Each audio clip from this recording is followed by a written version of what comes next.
Last night, although the rumors were that the votes weren't there, the Senate has taken the first step towards the full repeal of the Affordable Care Act. Supposedly the votes weren't there, and so far the replacement is not even on the horizon, but the first step was taken, and it was done through budget reconciliation, which we're going to talk a little bit about. That is an interesting process whereby you are able to pass contentious bills with 51 votes as opposed to the filibuster-proof 60 you would normally need. Not just the actual bill, but even the move to have the bill require 51 only requires 51. Now, according to Senate rules, bills specially set up for budget reconciliation cannot be filibustered. This provision was generally intended to make it easier for Congress to reduce the deficit, though in recent years it has sometimes been used instead to increase the deficit. Now, certain parts of Obamacare can't be repealed through reconciliation because they don't affect government spending or revenue.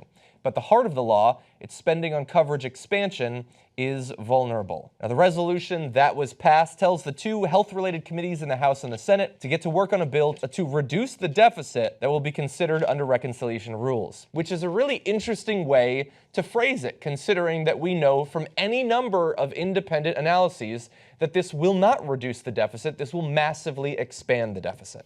Okay, so two important parts of this that I want you to focus on. One is they have begun repealing Obamacare. And so I wish I put it on tape. I wasn't on the show yesterday. Here, and I'll do further predictions in a second. Okay, the whole idea that the Republicans might not have voted with this. Of course they're going to vote to repeal Obamacare. And of course they're going to vote to do it in a totally partisan way. Who do you think they are? So now let me go on the record with an even bigger, bolder prediction. They're going to repeal Obamacare. They're just going to repeal it. So no ands, ifs, or buts. Repeal. Repeal. Yeah. So now people say, no, Cenk, wait a minute now. Look, there's a lot of reasons why, and good arguments. Now, some portions of Obamacare, the healthcare industry actually really wants. So some of the Republicans might want to keep it. I hear you, brother, right? And, it's going to be super hard to do it. And then you're going to have 20, 30 million people that all of a sudden don't have health care, and that's bad politics. No, you guys don't get it. There's no brake in the Republican car. They didn't put any brakes in, only a gas pedal. So they're going to go full speed ahead. They're going to do everything that you think is undoable. They're going to do it. They're not going to hesitate. So Obamacare, I could be wrong. And I'm telling you, it's a bold prediction because almost everybody is saying, no, but not exactly. Of course they're against it. Everybody knows that. But they're going to leave this part and they're going to leave that part and they're going to take years to do it. My guess is no, they're just going to steamroll it and we're done with it. Well, there is evidence that they were conflicted. That they weren't sure. Some wanted it, some didn't want it. That's why every Senate Republican except Senator Rand Paul voted for this to repeal it. Every Senate Democrat voted against it. It was 51-48, which shows you how important Senate elections are. And by the way, so as this goes forward, again, as I said in the intro, there are still no details about what they're going to theoretically replace it with at some point. Trump offered none during his press conference. They have offered none now.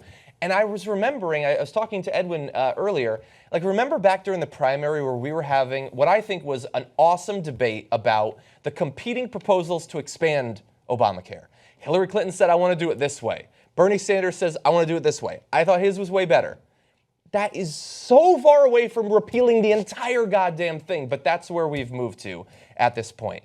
Now, there are a lot of consequences of this, and I know you want to talk a little bit more about the budget reconciliation. First, if we can bring up this chart, you're going to see the massive tax cuts that this will produce for 400 of the richest individuals in America, 400 richest households, I should say.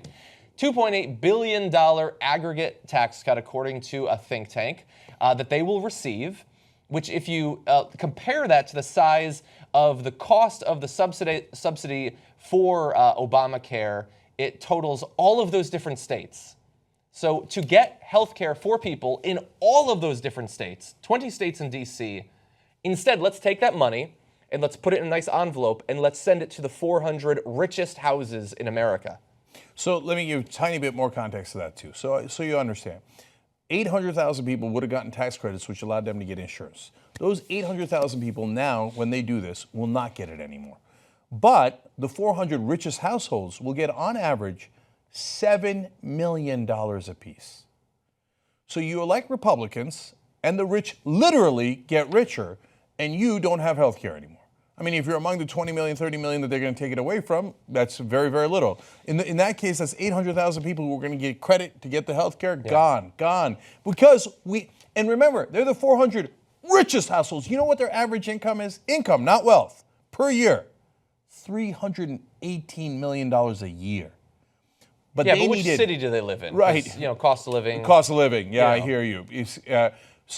But those guys who are making $318 million a year, they needed another $7 million a year. So Trump and the Republicans were like, great, let's take away health insurance from average Americans and give the richest people in the country another $7 million on average per year.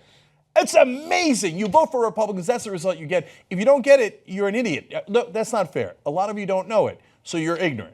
Yeah. Okay, now After I'm telling right now, you. if you don't get it. Yeah. Now, or you say, hey, you know what? I think the guy, poor son of a bitch making $318 million a year, needs to make $325 million, so I'm willing to give up my health insurance, and maybe my kids die over that. But hey, he needs another $7 million in his pocket, so let's do that. By the way, if it affects only 2% of their income.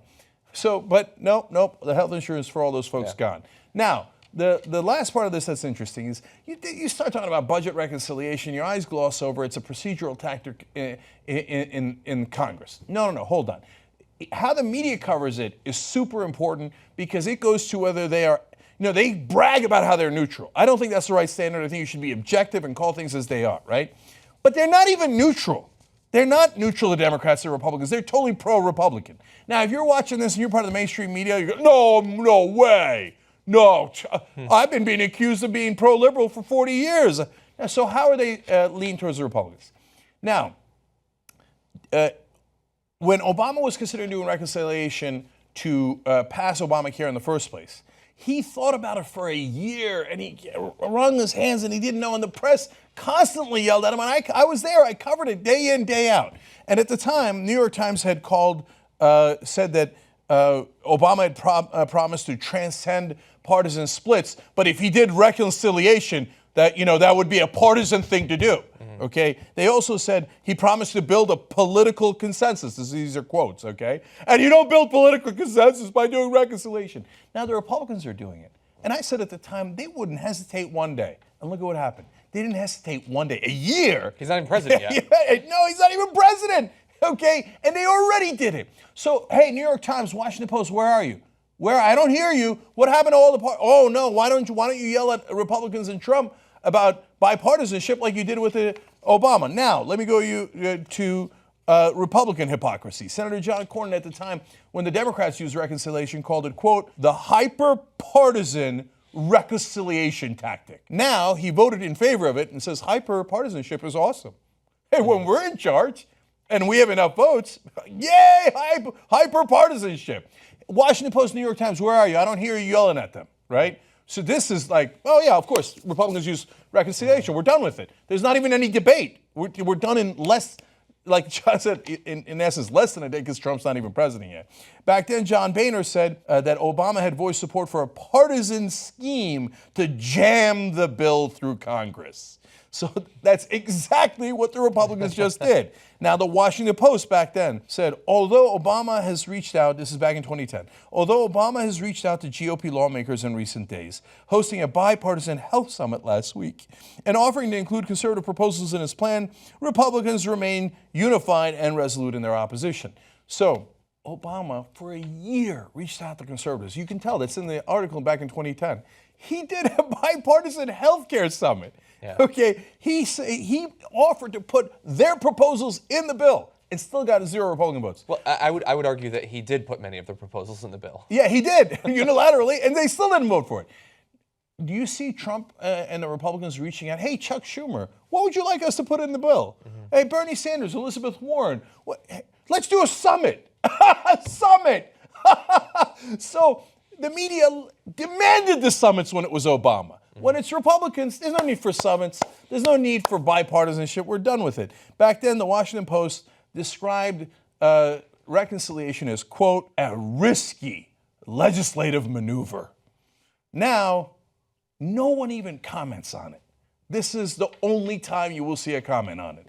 You turn on CNN's, whatever, no way. New York Times, Washington Post, Nothing. They just write it like matter of course. Well, of course, when Republicans are in charge, we do reconciliation. We don't need filibusters anymore, and there's no need to slow down. You only need 51 votes, and off we go. Yeah. It's not risky. It's not bipartisan. It's just a matter of fact.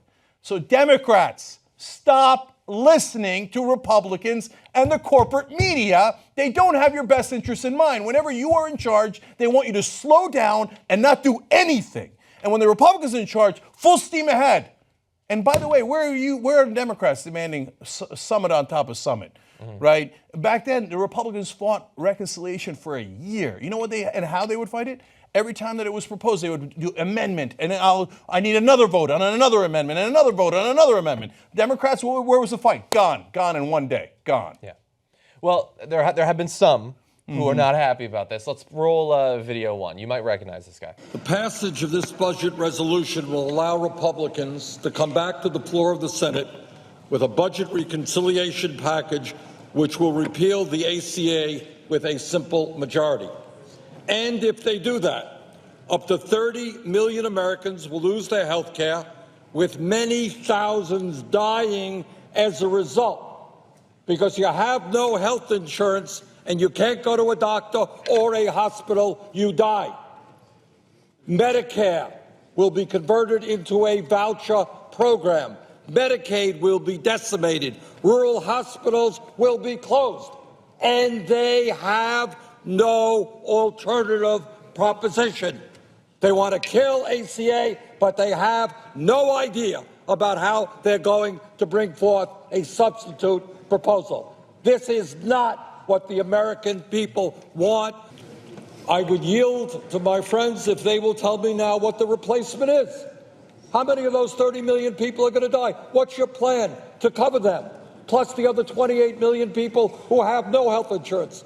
How are you going to end the international embarrassment of the United States being the only major country on earth not to guarantee health care to all people? They don't have a plan. God, that's refreshing, man. You know what's more refreshing than anything else? And now this is a positive change in the media.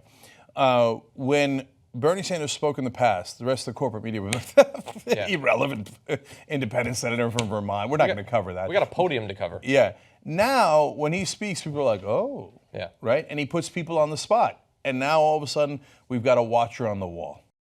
We are the watchers on the wall. We are the sword in the darkness. Come join us. tytnetwork.com/join.